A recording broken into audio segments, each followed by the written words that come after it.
पुण्यामध्ये दोन राष्ट्रवादी काँग्रेस एकत्र येणार की नाही याची चर्चा सुरू असतानाच पुण्यातील काँग्रेसला सोबत घेण्यासाठी अजित पवारांकडून सतेज पाटील यांना फोन केला गेला आणि सतेज पाटलांनी असं म्हटलं की पुण्यातील जे स्थानिक काँग्रेसचे नेते आहेत ते याबद्दल निर्णय घेतील।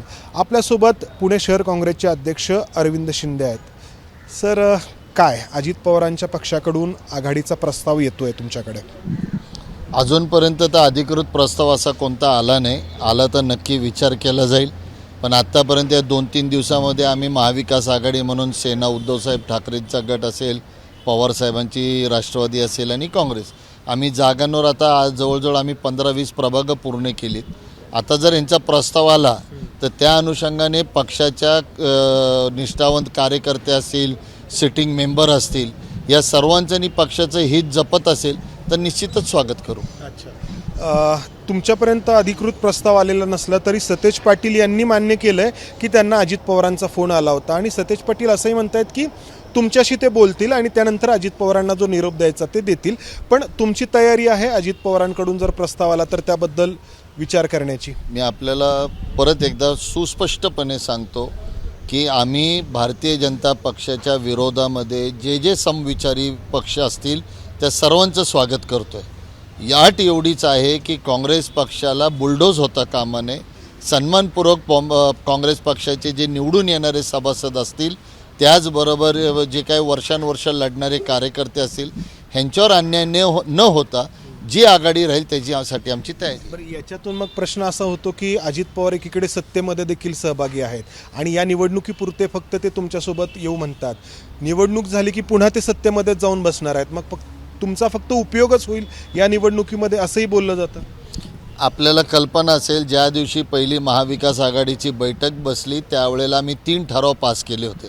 त्या 3 ठरावामध्ये मला वाटतं अजितदादा पवारांची राष्ट्रवादीला सुद्धा मान्य असेल।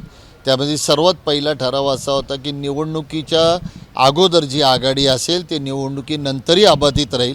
निवडणुका झाल्यानंतर इकडं तिकडं कोणीही पळणार नाही, ह्याची लेखी आपण देणार आहोत, पुणेकरांना देणार आहोत आणि आपल्या एकमेकाच्या पक्षाला देणार आहोत।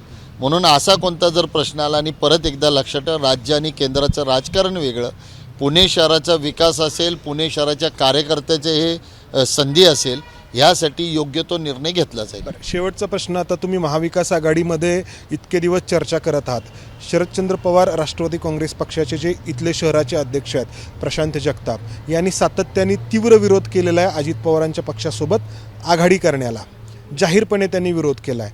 मग आता तुम्ही म्हणता की अजित पवारांच्या पक्षाकडून प्रस्ताव आला तर तुम्ही स्वागत कराल?